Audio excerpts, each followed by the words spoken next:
I know we've got NBC's Courtney Kube, who is standing by for us as well. Courtney, I would love to bring you into this conversation.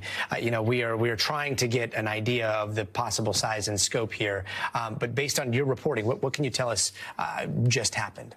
Yeah, so we're working on that as well. In fact, we don't even at this point have full confirmation that this wave of strikes is complete or whether it's a single wave or multiple. So, I mean, the details are still very fuzzy. I think there's been a lot of talk about the possibility of Israeli action against Iran, and it really was heightened with this voluntary departure of military dependents in the region, and then some warnings out of the State Department for the region in the past day or so. The big question that we're trying to answer right now is this a real Israeli effort to dismantle or to delay the Iranian nuclear program, or is this actually their attempt that they have talked about for so long to destroy the Iranian nuclear facilities and structure and capability? Now, that would not be a quick effort. That would be a military mission that would have to unfold over days and even weeks, and especially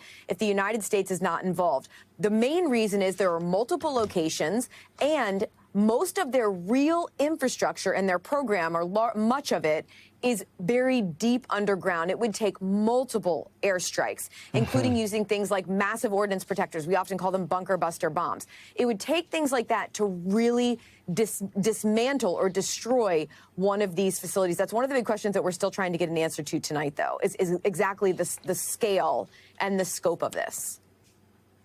And meanwhile, this retaliatory attack that the IDF is warning citizens about in Tel Aviv that they believe could be imminent here from Iran, what could that look like? What type of arsenal are we looking at? I know that Iran has launched an attack towards Israel in the past. It mostly was intercepted.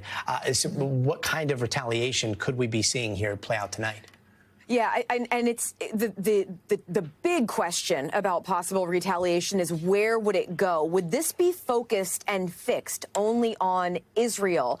Or could Iran look at this and say it wasn't just Israel who did this? I think that is why we have seen such a quick response from the Trump administration saying, look, the United States was not involved in this at all, and the United States did not assist.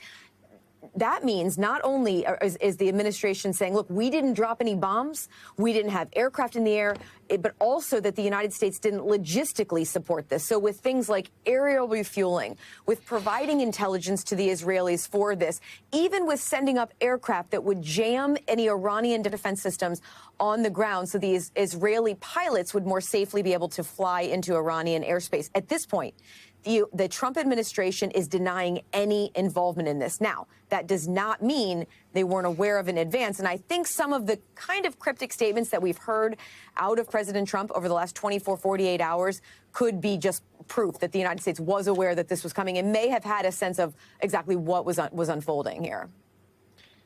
And now in Israel, all eyes will be turning to the Iron Dome and hoping that it works tonight. Can you just walk us through the capabilities of the defense system there? Yeah, and it's not just Iron Dome. Remember, the United States, over the past several months, has deployed larger systems to the area. So the U.S. has Patriot batteries there in Israel. Those can take out longer range possible Iranian missiles. Remember, Iran, there's been so much talk about the Iranian nuclear program, but Iran's ballistic missile program is a true threat to the region. That's one of the reasons that embassies in the area were warned, like, look, you got to watch out. If you are within Iranian missile distance or range here, and this really goes down, you could be in danger here. But the U.S. has systems there. The United States also has ballistic missile defense off the coast. Courtney Kube.